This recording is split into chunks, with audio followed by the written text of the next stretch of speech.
পুলিশের উপর হামলা মামলায় গ্রেফতার হয়েছে অস্ত্র আর মাদকের গডফাদার হিসেবে পরিচিত অটো সজল। রাজধানীর ওয়ারী এবং গ্যান্ডারিয়ায় দীর্ঘদিন ধরে সক্রিয় অপরাধ চক্রটি।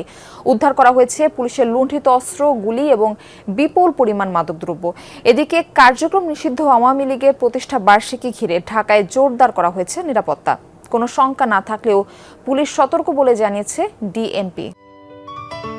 সিলন টি রপ্তানিতে শীর্ষে। রাজধানীর ওয়ারী ও গ্যান্ডারিয়া এলাকায় অভিযান চালিয়ে অস্ত্র ও মাদকের গডফাদার অটো সজল সহ 4 জনকে গ্রেফতার করেছে ডিএমপি। এ সময় উদ্ধার করা হয়েছে 3টি অত্যাধুনিক টরাস পিস্তল, 77 রাউন্ড গুলি এবং বিপুল পরিমাণ মাদকদ্রব্য। ডিএমপির মিডিয়া সেন্টারে সংবাদ সম্মেলনে অতিরিক্ত police commissioner S N. Nazrul Islam জানান, গত 2 মার্চ ওয়ারীতে পুলিশের উপরে হামলার ঘটনায় গ্রেফতার করা হয় অটো সজল, বাপ্পি, হানিফ ও শামসুন্নাহারকে। 164 ধারা মোতাবেক পুলিশ বলছে, উদ্ধার হওয়া অস্ত্রগুলো পুলিশের লুণ্ঠিত অস্ত্র হওয়ার প্রবল সম্ভাবনা রয়েছে। গ্রেফতারকৃতদের বিরুদ্ধে গ্যান্ডারিয়া থানায় এরই মধ্যে পৃথক 2টি মামলা দায়ের করা হয়েছে। অস্ত্রগুলো টরাস 2টা পিস্তল, এটা যে যাত্রাবাড়ির পিস্তল এইটা কিন্তু এখনো আমি বলি নাই, কারণ এইটা আমাদের ওই যে প্রত্যেকটা পিস্তলে একটা নাম্বার আছে। এই নাম্বারটা আমরা যেহেতু কালকে এটা উদ্ধার হয়েছে, আমরা আমাদের ওই যে লক শাখায় যারা অস্ত্র ইস্যু করে তাদেরকে দিব।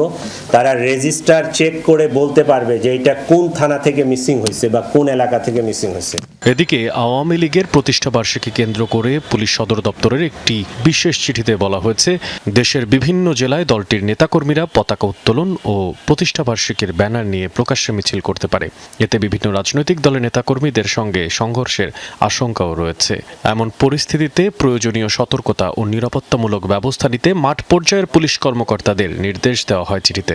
এ বিষয়ে ব্রিফিংয়ে অতিরিক্ত পুলিশ কমিশনার বলেন, কার্যক্রম নিষিদ্ধ আওয়ামী লীগের প্রতিষ্ঠা বার্ষিকী ঘিরে যে কোনো ধরনের অনাকাঙ্ক্ষিত পরিস্থিতি এড়াতে পুলিশ সতর্ক অবস্থানে রয়েছে। 23শে জুন একটা দলের প্রতিষ্ঠা বার্ষিকী, তো আমরা সর্বোচ্চ সতর্ক অবস্থায় আছি। আমাদের পুলিশি যে কার্যক্রম, যে নিরাপত্তামূলক ব্যবস্থা, নগরবাসীকে নিরাপত্তা দেওয়ার জন্য বিগত দিনে যে ধরনের ব্যবস্থা নেওয়া হয়েছে, সেই আলোকে আমরা নতুন করে পরিকল্পনা, নতুন করে নিরাপত্তা চেকপোস্ট এবং অপারেশন এটা আমাদের অব্যাহত আছে। রাজধানীতে আইন শৃঙ্খলা পরিস্থিতি স্বাভাবিক রাখতে পুলিশের অভিযান অব্যাহত থাকবে বলে জানিয়েছে ডিএমপি। ধন্যবাদ আপনাদেরকে।